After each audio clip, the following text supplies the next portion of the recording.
Housing TV Africa, your first in housing development broadcasting.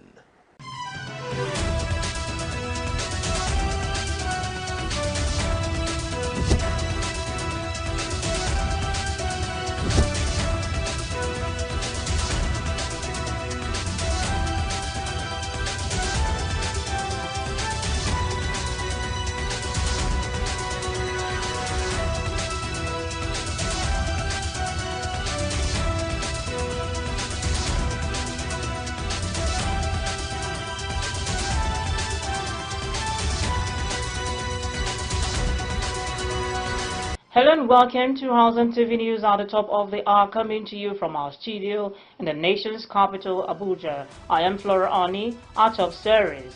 Federal government partners with International Fund for Agricultural Development to launch game-changing infrastructure for cassava value chain in Ondo State. Over 104 billion naira disbursed as Tinubu student loan reaches 600 beneficiaries. Prevention Guild says Nigerian witnessed 1,595 in 640 reported incidents.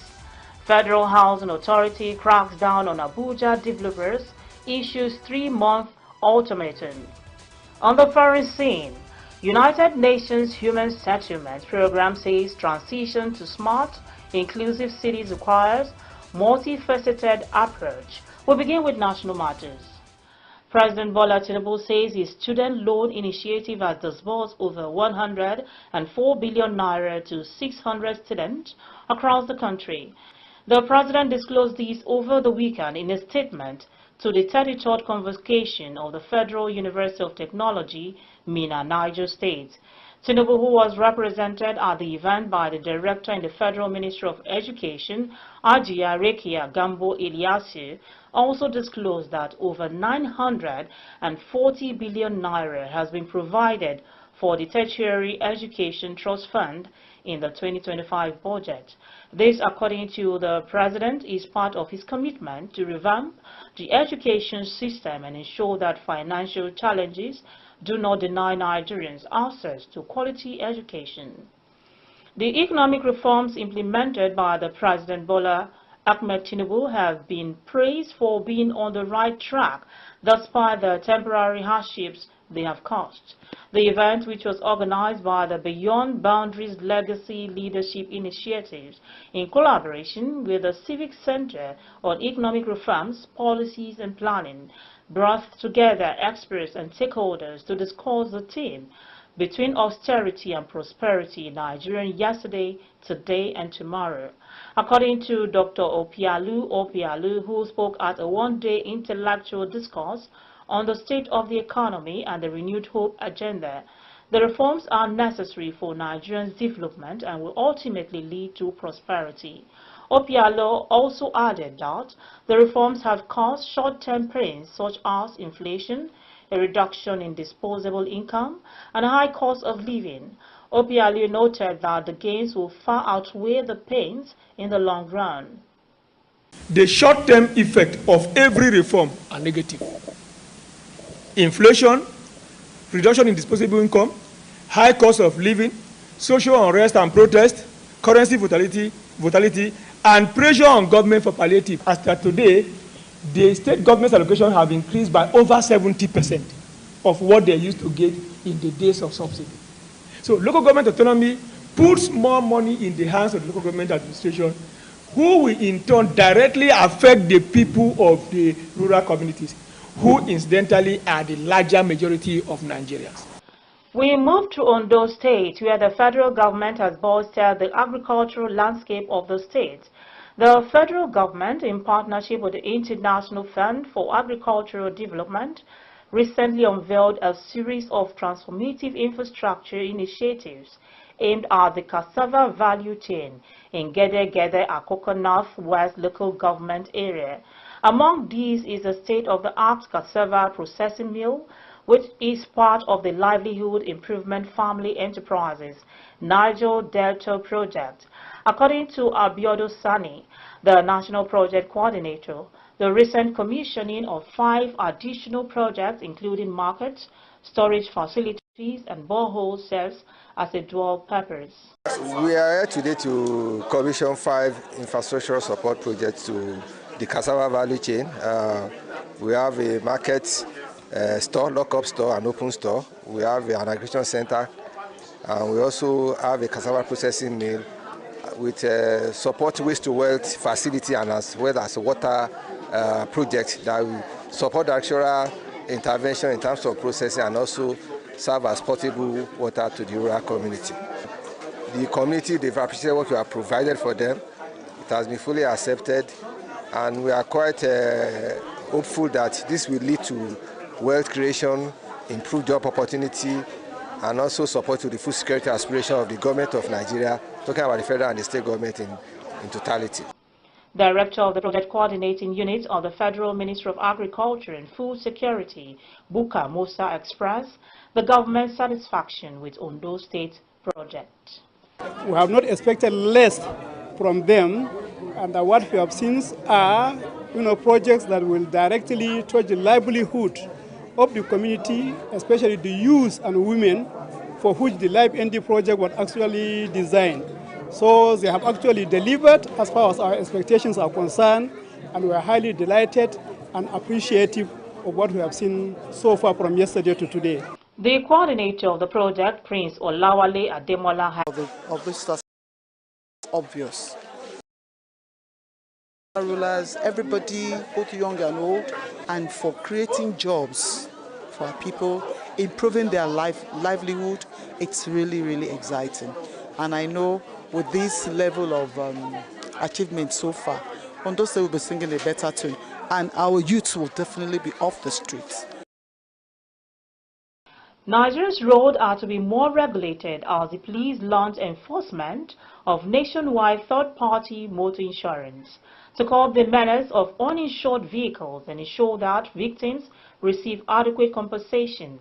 The Nigerian police force has begun a nationwide crackdown on defaulting motorists, with the enforcement exercising kicking off simultaneously across the Federation. Motorists without valid third-party insurance have been advised to comply or face consequences.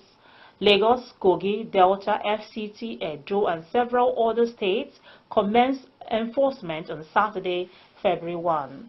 Reacting to the IGP's order on full enforcement, the Federal Capital Territory Police Command said it commenced implementation of the policy on February 1. It has also warned officers to desist from extorting motorists in the guise of policy enforcement.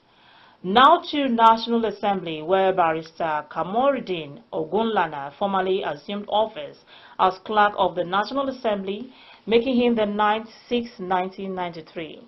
The handover ceremony took place at the National Assembly complex, Abuja, on Saturday evening and was attended by management, staff, and other dignitaries. In his handover speech, the outgoing Clerk of the National Assembly, Sani Magaji Tamboa, who handed over document to the newly appointed Clerk, Barrister Kamorudeen Ogunlana, expressed gratitude to the staff of the National Assembly for the immense support he received during his tenure. In his response, the newly appointed Clerk of the National Assembly, while eulogizing his predecessor, applauded his courage and leadership qualities while at the helm of affairs as Clerk of the National Assembly. While reeling out his agenda, Barrister Ogunlana pledged to democratize the National Assembly, urging the management team to work harmoniously for the overall interests of the country.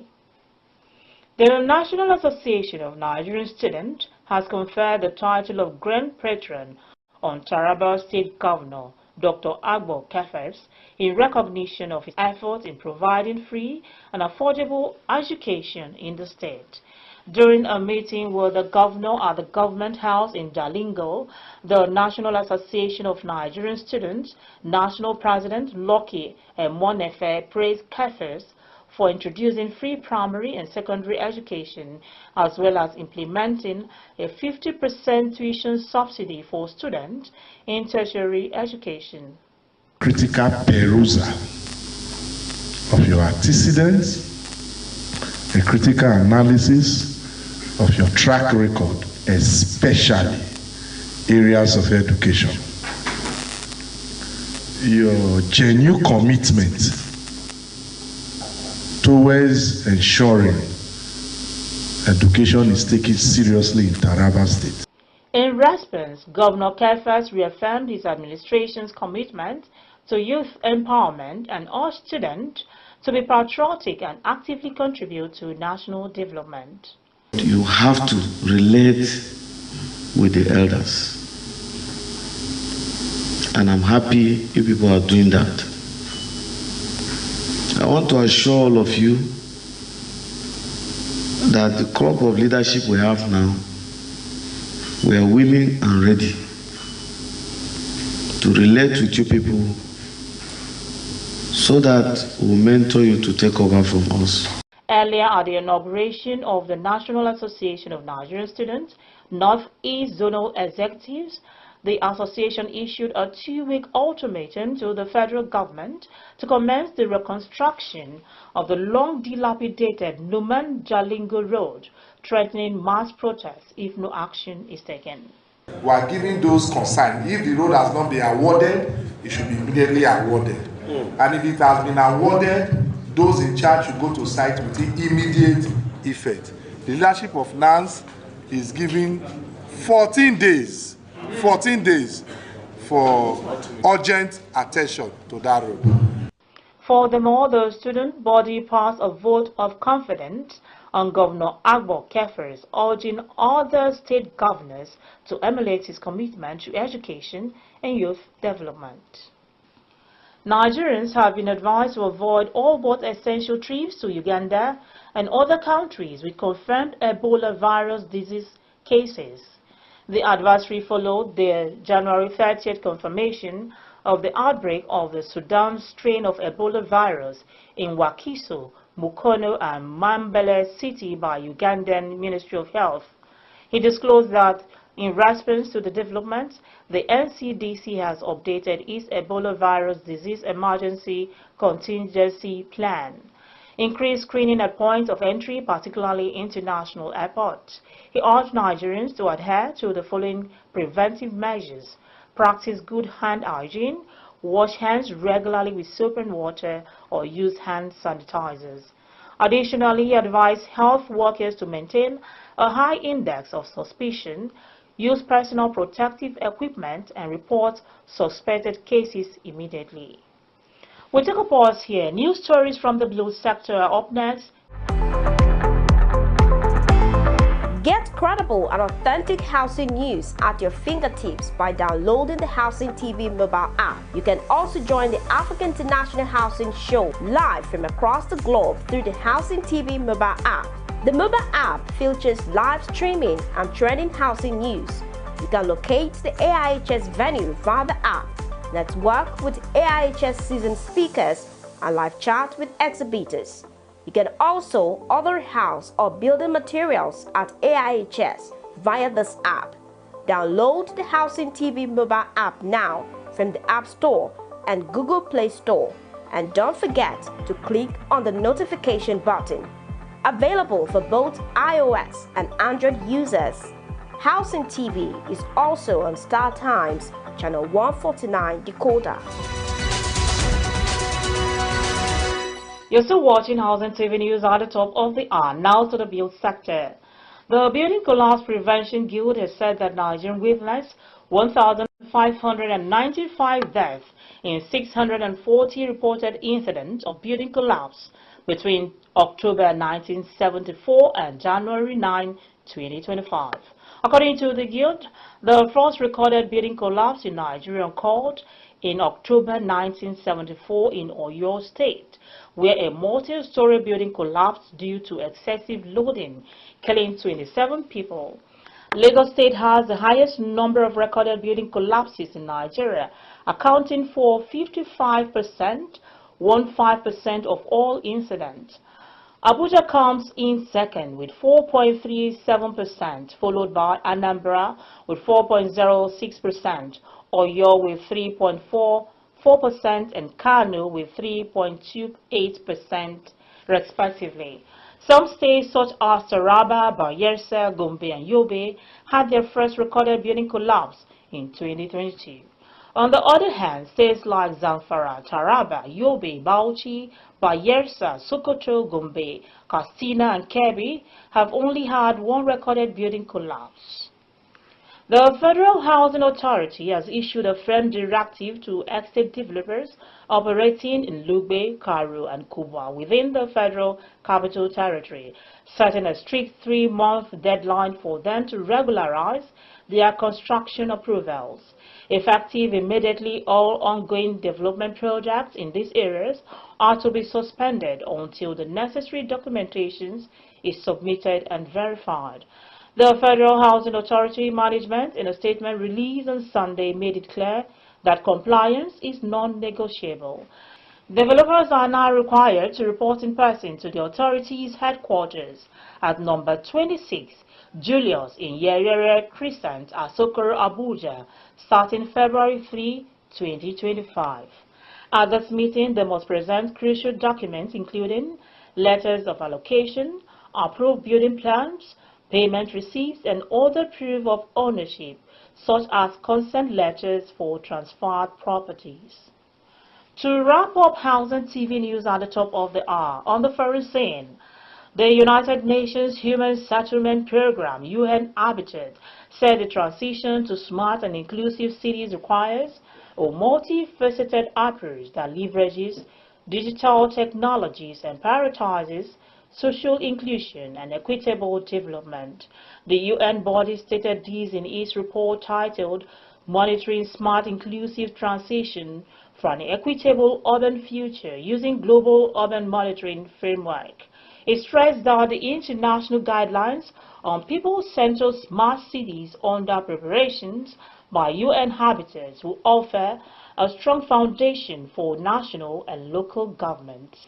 In a foreword to the report by the Director of External Relations, Strategy, Knowledge and Innovation Division, UN-Habitat, Dr. Eldam Yemero, noted that through a people-centered approach to smart city development, cities could empower undeserved communities and promote social mobility. The report, however, highlighted that by adopting the Global Urban Monitoring Framework developed by UN-Habitat, cities can holistically track their process towards becoming more sustainable, resilient, and inclusive. The Trump administration over the weekend put on administrative leave for dozens more staffs in the U.S. Agency for International Development. Sources familiar with the move stated as it moves to abolish the agency's independence and bring it under the control of the State Department. Nearly 30 career staff in the agency's Legislative and Public Affairs Bureau lost access overnight to their emails, the sources said, bringing the total number of senior USAID career staff who have been put on leave over the past week close to 100. Two senior officials overseeing the agency's security operations were also put on administrative leave after refusing to hand over classified documents to Elon Musk's Department of Government Efficiency officials, one of the sources said. Matt Thompson, who was appointed as Chief of Staff by the Trump administration, has resigned, 5 sources familiar with the matter said. A congressional source said his resignation followed the security personnel being put on leave, who said did not respond to a request about Thompson. That's the most we can take on Housing TV News at the top of the hour. Before we go, a quick recap of our top stories. Federal government partners with International Fund for Agricultural Development to launch game-changing infrastructure for cassava value chain in Ondo State. Over 104 billion naira disbursed as sustainable student loan reaches 600 beneficiaries. Prevention Guild says Nigerian witnessed 1,595 in 640 reported incidents. Federal Housing Authority cracks down on Abuja developers, issues 3-month ultimatum. On the foreign scene, United Nations Human Settlements Program says transition to smart, inclusive cities requires multifaceted approach. For more news in the housing sector, subscribe to Housing TV Africa on YouTube and follow Housing TV on all social media platforms. Download Housing TV Africa mobile app on Google Play Store and App Store to stay connected. I am Flora Ani. Bye for now.